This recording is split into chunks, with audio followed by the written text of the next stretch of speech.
Hello and a warm welcome to the Mission Shunya podcast. A big thanks to all the feedback in recent weeks after the release of episodes centered around COVID 19. If you haven't listened to it yet, please check the playlist on the podcast channel. We will be coming back to the impact of COVID 19 on this transition to the zero carbon economy sometime later again, but until then, the new episodes will again feature regular stories from the global decarbonization. When the UK government announced its intent to achieve net zero emissions by 2050, it became the first major country to make the net zero commitment.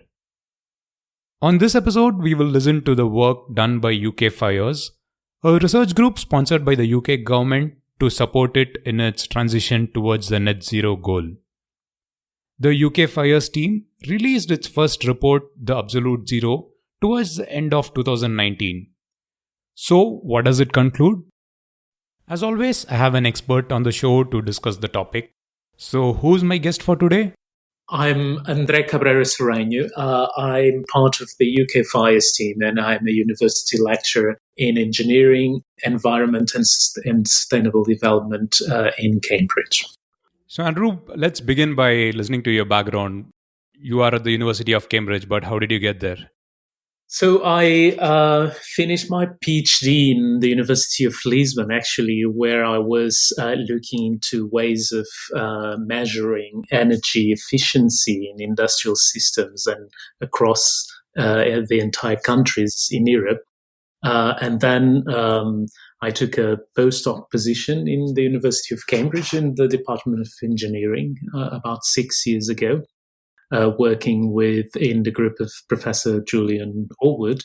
And now recently this year I got a university lectureship in engineering, environment and sustainable development. So that has been my trajectory so far. Industrial ecology is something that is of real great interest to you. So why industrial ecology?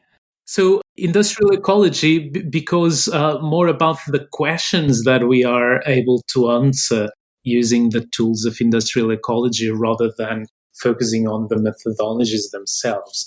So I'm mostly interested in exploring new ways of reducing greenhouse gas emissions at a faster pace that we are currently doing to meet international climate pledges, because although we know some things that we can do to reduce emissions, change is slow and progress has been slow.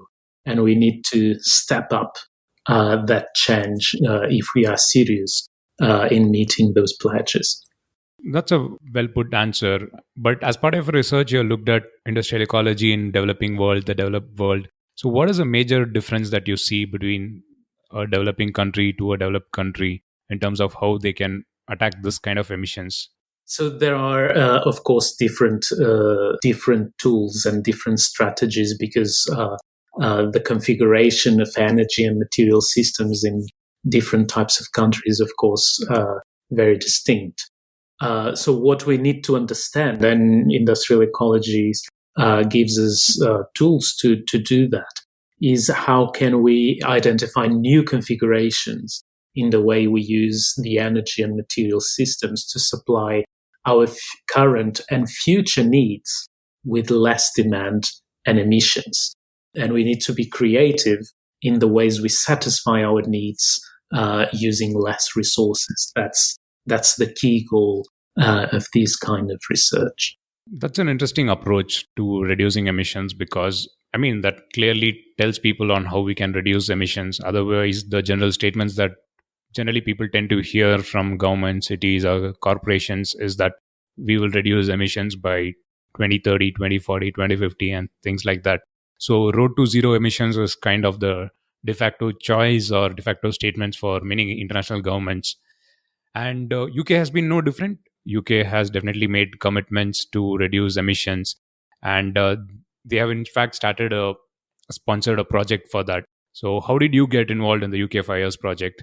So I was involved in it since the start. So in the core team who wrote the grant proposal that was then approved. So we realized precisely that progress in reducing emissions has been slow, although we know a few things that we should do. So we need to understand better how can we influence political and business decision making to bring about change.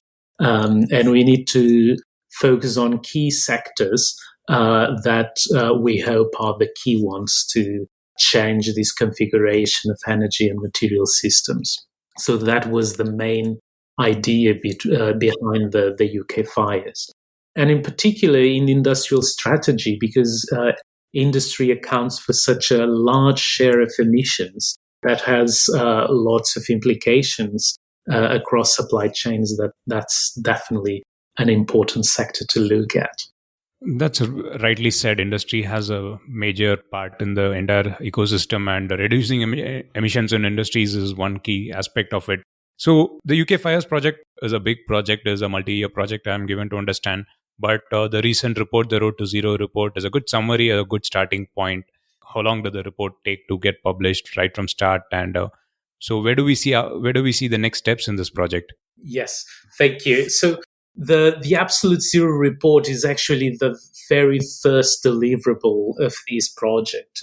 So it was produced only a bit more, around 9 months into the project.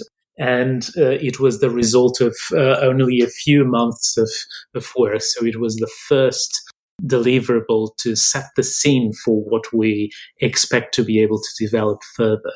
Andrew, if we can begin by looking at the summary of the Absolute Zero report, how do you summarize the report? So the main goal was trying to understand how can we meet the current new target in the UK, which is reducing 100% of emissions within the next 30 years, so by 2050. But how can we make sure that we do that in a credible and realistic way? Because most of the options nowadays rely on deploying more renewable energy and, most importantly, in some so-called negative emissions technologies, such as CCS or carbon capture and storage technologies. Although we need to think about how fast these technologies can be deployed, on top of all the technical barriers that I can talk later. But there will certainly be a gap between what's going to be the demand for energy and services in 2050 and the availability of clean energy sources by then, because those technologies are unlikely to be deployed at scale to offset the scale of emissions that we are currently producing. So how can we actually close this gap? And actually, we think that we can close this gap between demand and availability with resource efficiency. So, and this report shows how we could use current technologies to close this gap. And what would that mean realistically compared to the way we are currently using energy? So we covered several sectors, the economy, from the food sector, the transport sector, the industry sector, to understand what changes could we see happening there with current technology, so without any magic beans, in order to be able to achieve these ambitious targets of completely reducing emissions to zero within only 30 years. And of course, we identified a few things, but we hope to go forward, and we hope to produce after Absolute Zero. So definitely by the end of this year, we hope to produce 6 other reports for each specific sector that detail the opportunities for innovation and interventions in each one of the sectors in order to add detail to the main outline set with Absolute Zero. Having read the report, I mean, I have to definitely tell you that it's a commendable job done looking at different sectors in detail. So, what was the background data for all those reports? If I were to look at other countries' perspective as well, if someone were to start a project of this kind, something starting from fresh, how long does it take for someone to get there? Because I understand UK probably would have had a lot of data, background data, or a few other projects would have probably helped in getting to this level and then working on from here to looking at the pathways up to 2050. So what was the baseline data that you used in, say, analyzing different sectors, be it steel, cement, rail, aviation, or other sectors? So, of course, we benefited from some previous research that we have done in our group, especially for a few sectors, namely steel and aluminium. But the data we use to create this report is just publicly available data on the UK energy uses and industrial production. So it wasn't anything extravagant or exotic. So it's just using public data with our knowledge on what has been the historic of pace of deployment of different technologies in order to draw some conclusions out of that. Having read the report, I also understood that certain sectors, like, for example, steel, cement, and infrastructure, manufacturing, I think there you feel that the emissions target of 2050 could actually be met. Why do you say that? So basically, if we assume that the current legislation, the current law in the UK says that it will be illegal to produce emissions in 2050, then the only alternative that we have to have energy services is using electricity and using zero carbon electricity, so either renewables and nuclear energy. Fortunately, most industrial activities can be electrified completely. For example, steel. Steel is currently the largest industrial source of greenhouse gas emissions because it's a very energy-intensive process to make steel from iron ore, especially, but also because we use lots of steel. So the global production of steel is so large that makes steel as a whole a big contributor to global emissions. But we also know that, especially in developed countries, we have been accumulating products made of steels for several decades. So we can anticipate that over the next few decades, the amount of steel scrap becoming available is going to increase substantially. So there will be a new raw material in quantity enough to supply our future demand for steel. So unfortunately, we can recycle steel scrap into steel again using electricity. And that electricity can, of course, be produced from zero carbon sources. So therefore, we believe we can be able to keep producing steel with a smaller amount of current demand, of course. But we can be able to keep producing steel using zero carbon electricity, so without emissions.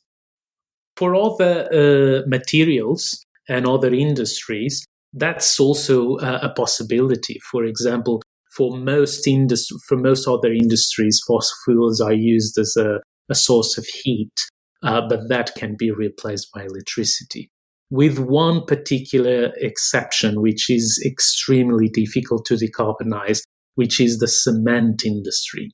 So cement, most of the emissions from cement production actually come from the chemical reaction of calcination. So it's CO2 that results from a chemical reaction in the production process of cement, rather than necessarily burning fossil fuels. We, of course, also have those emissions, although those could be avoided if the process is electrified. But we can't avoid the emissions of this chemical reaction in the production of cement. So that's probably the most challenging material to decarbonize. So we need to find ways of using no cement at all, or innovate in the way we produce and use cement in the future, because that's going to be a very tricky sector to decarbonize. That's interesting. I am not an expert in this, but I also believe there is not much that you can extract from cement again, so that the resource efficiency of cement probably has a limiting factor to it, unlike steel or aluminum. Is that true?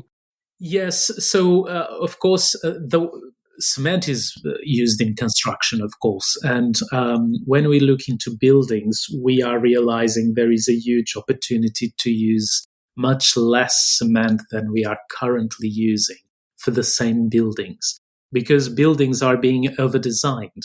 So we are putting much more concrete than what's required to meet the current safety standards. So there are plenty of opportunities to reduce substantially the amount of cement we are using for the same end result. So just exploring those opportunities, of course, results in a substantial decrease in the future demand for concrete. These I'm talking, of course, about developed countries where we already have some infrastructure in place, and we can even extend the lifetime of buildings, because most of the time when we knock down a building, it's not because the building is falling apart, but just because we no longer look like the look of the building. So we want something more modern instead of current construction. So there are certainly opportunities there also to extend the lifetime of buildings. Of course, this becomes much more tricky when we look into developing countries, where most of the concrete use takes place nowadays to create new infrastructure and new buildings. Just to give you a statistics that I think sums up this challenge very well. In China, over the past 3 years, China used more concrete over the past 3 years than the United States over its entire history. Just to give you an idea of the scale of concrete that's being used currently in that part of the world to build new cities, new infrastructure. So, of course, the opportunities for savings there when new infrastructure is being created is very tricky. Unless we look for other alternative materials. But it's difficult to think, again, what could replace the sheer scale of use of cement and steel. So that's a really big problem there. That's a very interesting stat about China. Now, coming back to UK, cement and steel are two sectors where the challenges are high. But as part of your analysis, what are the other sectors where you feel the challenges to decarbonize are even complicated compared to these sectors? Well, there are challenges also regarding some of the transport modes. For example, it's really challenging to think how we'll be able to keep flying and shipping in 2050 and make them compatible with zero emissions. For example, when we think about shipping, shipping currently uses mostly, diesel and fuel oil, but we are burning a fuel currently to make ships sail. And we can either electrify shipping, which is actually not feasible for the long distance travel that is required for shipping. And we can also explore other alternative fuels, such as ammonia. But ammonia results in very high emissions of nitrous oxide, which is a powerful air pollutant. So that's also something that won't be a feasible alternative, at least at the moment. So without, for example, nuclear propulsion, it's difficult to imagine another option to replace current shipping. However, in the case of air transport, we also see some real challenges. Solar-powered airplanes are possible. Just in 2016, a solar-powered electric airplane circumnavigated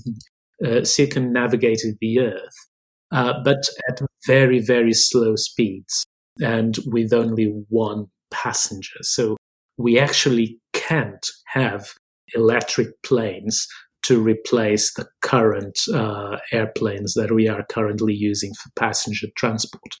That might be feasible, but only for very short-haul flights. So other alternatives exist, for example, when we think about biofuel substitutes for kerosene used in air transport.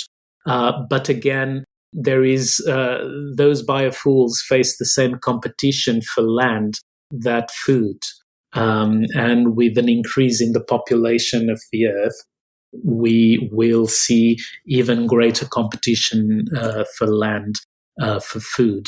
And it's difficult to see how much more biofuel will be realistic to generate in the future without compromising the scale of growth in the demand for air travel. That probably will have to decrease substantially if it's going to be powered by these alternative technologies that currently do not exist. They are not proven yet. So this is entire speculation. So in our report in the Absolute Zero, we tried to see how the future would look like without these technologies that are currently available. And if that's the case, unfortunately, it's difficult to see how we could maintain air travel and obeying to the law in 2050 at the same time. I'm given to understand that these are the two kind of sectors where you have clearly stated that it's not going to be possible or feasible, and it's good that you explained the reasoning behind why you say by 2050 it's not going to be possible to decarbonize these two sectors. But you are also a little optimistic on other breakthrough technologies in the report. So you did mention about carbon capture. What are the other breakthrough technologies that you envisage in other sectors also? Thank you. I think just going back to your previous comments, I think it's going to be very challenging to decarbonize shipping and air transport. Hopefully it will be possible, but perhaps we shouldn't be basing our decisions right now on that speculation about those possibilities, but we should be aware of the sheer reality of that impossibility with current technology. Regarding breakthrough technologies considered in our analysis, we actually didn't consider any. That was the main purpose of the report. So hopefully there will be some by 2050, such as carbon capture and storage and biofuel substitutes for kerosene, as I was mentioning. But the pace of deploying them is going to be challenging and most likely is going to limit their potential benefits. And there are some technical constraints as well. So, for example, carbon capture and storage works in specific sites where the geology is favorable to store the CO2 underground. But it's very difficult to see, for example, decentralized CCS, carbon capture and storage. So can we apply carbon capture and storage for every single steel and cement plant around the world, as decentralized as that? And the same applies for the chemical industry as well, and for many other industrial facilities? Probably not. So we need to think about those technical constraints when we try to realize what's going to be the realistic scale that these breakthrough technologies might, if tested, be able to achieve in the future. That's a valid point. I clearly agree to that. Carbon capture and storage can be a solution that fits all applications at all locations. So that's a valid point. Now, going back to the bigger picture, the entire analysis of decarbonization hinges on one crucial element, that is, the electricity sector is going to be decarbonized in a big way. Recent years, the UK has kind of had more renewable energy into the grid, and there have been days when coal power plants have been totally shut down in the last few years, and that's increasing every year. So how optimistic are you or the research team of UK reaching 100% renewable energy by 2050? One of the purposes of this report was precisely to bring up the discussion of the scale of the challenge required to meet the current law that says that we have to reduce 100% of emissions. So in this report, we use the current growth rate in renewable energy in the UK over the next 30 years. So that's going to be mostly some biofuel, but mostly wind energy, and perhaps a bit more nuclear. But we have been seeing that the deployment of nuclear energy is very slow. It takes literally decades to take decisions and to deploy new nuclear energy facilities. So how can we be able to meet these? Well, we have to make compatible the scale of change that is likely to happen with future demand. And we also have to explore all the opportunities along the supply chain of materials to improve the efficiency in which we use energy and we use materials. So just keeping the same pace of installing more renewable capacity won't be enough to electrify our current energy demand. We will need to use less energy demand by 2050 because there won't be enough renewable energy to supply our current demand for energy using the current deployment rates. So we'll have to find ways of improving the efficiency of energy conversion across many different sectors so that we are able to use less energy and so that the amount of renewables that will be available in the future will be enough to meet our needs. That's an interesting analogy because in sharp contrast to, say, something like in a developing country where the emphasis is on increasing the energy demand to project more demand growth in electricity so that you can realistically understand the other sectors are growing. But in a developed country like UK, the emphasis is on energy efficiency and reducing demand so that you're optimizing the entire ecosystem better. That's an interesting analogy. I just thought I'll mention that. Now, you did mention about all the high points of the report and the analysis that went behind it. But from your viewpoint or from the viewpoint of all the research team involved, what do you think is the limitation of the report in its current form, and how do you plan to address it as you write the other sections of the report for the whole project? So I believe we will have to understand in much more detail what's going to be needed in each sector in order to, and what are the opportunities for innovation in different sectors, so that we face up the challenge of meeting zero emissions. So how can we combine a reduction in the demand for services? For example, how can we, regarding transport, how can we travel less? And perhaps how can we change the modes of transport that we use the most? For example, how can we use less passenger car and more rail and cycling, which are the most efficient transport modes? So how can we change the configuration of all those systems so that we create a system that's compatible with the amount of renewable energy that we expect that will be available within 30 years? That's the big challenge, and that's what we need to understand better. I also forgot to mention another key technology that is presented as a breakthrough, which is hydrogen. So hydrogen is another very good example. Hydrogen is currently manufactured from natural gas reforming. So, and of course, that's not a carbon neutral way of producing hydrogen. But even if we have renewable electricity, we could produce hydrogen using a process called electrolysis, using renewable electricity. But the greatest problem is that only 23% of the energy used in electrolysis actually ends up moving a fuel cell vehicle, for example. So it's a very, very inefficient process and a very inefficient chain of energy transformation. So first, we have to use electricity to produce hydrogen and then use that hydrogen in a fuel cell to make a car or a vehicle move. So that compared, for example, with the overall efficiency of a battery vehicle, an electric battery vehicle, that one has a much greater efficiency overall than using hydrogen.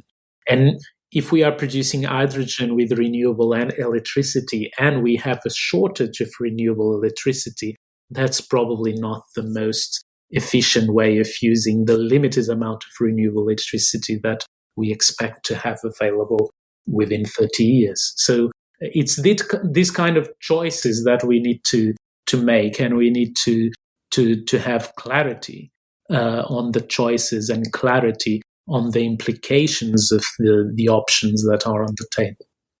A good point about hydrogen, especially, and as you rightly said, you need to weigh the pros and cons between, say, a hydrogen and a battery electric vehicle, and especially in a long term forecast like this, to see what is the feasibility of having a transport economy running on hydrogen versus a battery electric vehicle. So that's a good point. Andrew, on a final note, I mean, reports and analysis, studies like this, I have definitely a bigger purpose. And especially in this, it is going to serve a bigger purpose of how the UK government adapts the report and looks into the study and implements the various recommendations that the report comes up with in the due course. So, how receptive is the UK government to this study? This is just, I understand this is just the first report of many reports that are going to come. But what has the response been so far? Thank you. Actually, we were surprised by the impact that this report is having, because the impact was already far greater than what we could have imagined, and generated a great momentum for change. Just to give you an example, the House of Lords in the UK debated this report for an entire afternoon. And that's, of course, a fascinating impact that we didn't realize when we wrote it. And we are reaching companies and industry with this report because we want to be because they want to be prepared for zero carbon. Just look at what happened with the third runway in Heathrow Airport. So the Heathrow expansion project has been cancelled because the courts decided that the third runway in Heathrow was incompatible with the current law that says that we have to reduce 100% of emissions within the next 30 years. So this has huge financial implications for our partners working on this project. And of course, by thinking about emissions, we can make sensible strategic recommendations to our industrial partners and also to the policymakers. And that's how we expect to keep creating impact with this kind of work. That's a good point that you bring about the cancellation of the Heathrow third runway project, because I mean, it has been in the news, but the genesis or the story or the background behind that was not something that everyone would have probably read about. And it's good that you mentioned about that. Andrew, it's been a pleasure. So thanks for taking time, and thanks for taking time to share your views on the report.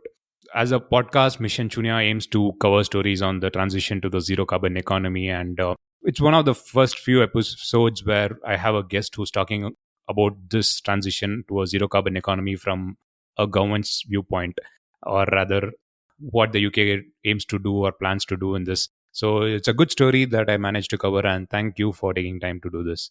Thank you. It's my pleasure. Well, I hope you like the discussion on this episode. I also guess you got a high-level understanding of the trajectories for different sectors to decarbonize. Why is it easy to decarbonize the steel sector in general or in comparison to the cement sector?